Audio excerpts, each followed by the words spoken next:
Yo, what's up guys? Ito si Adobo, nakahiga siya ngayon. Yan, maglilinis tayo ng sugat niya. Yung sa tahi niya, yung cesarean section na nung naglabas siya ng isang puppy. Yan yung tahi niya. Medyo malaki siya. Kasi isang tuta lang yung laman daw. Malaking tuta.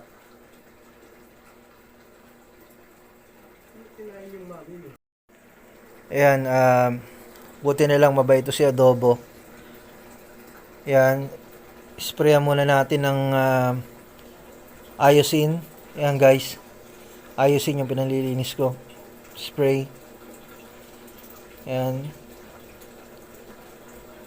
Hindi lang basta ron sa sugat guys pati na rin yung paligid, syempre panglinis na rin yun para less bacteria, less infection. Yan, pupunasan ko siya para matanggal ko yung dumi. Kasi minsan nakakuha siya ng dumi rin sa pagigahiga sa kulungan Kasi hindi naman perfect talaga yung kahit spray mo ng malakas na pressure yan. Syempre may dumi pa rin. Yan. Dampi-dampian natin yung tahi niya. Okay. Spray ulit.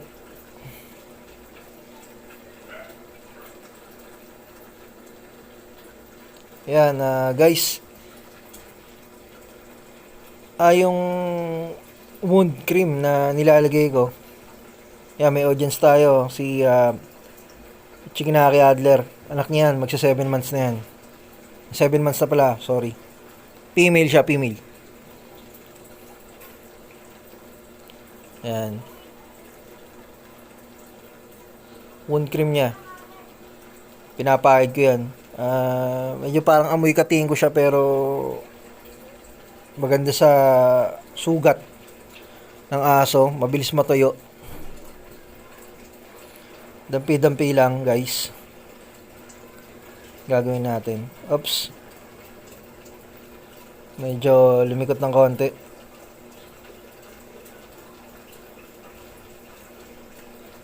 Yan, dampi-dampi lang.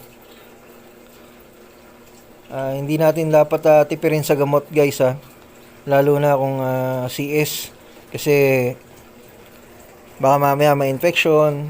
Alam nyo na mas mahihirapan siya kapag lumala or nagnana, na infection, ganun, lumaking sugat, hindi natuyo kagad. So dapat hindi natin siya tinitipid sa gamot, sa mga cream, yan, sa mga vitamins niya. Syempre pampalakas niya rin yun, kailangan din yun guys, bukod dun sa mga panlinis sa sugat niya. Yan. Okay na si Adobo. Yan, unat-unat muna. Lakas na yan. Mamaya dadali namin siya sa Petlink. Update ko kayo ulit guys mamaya. Okay guys. Thank you.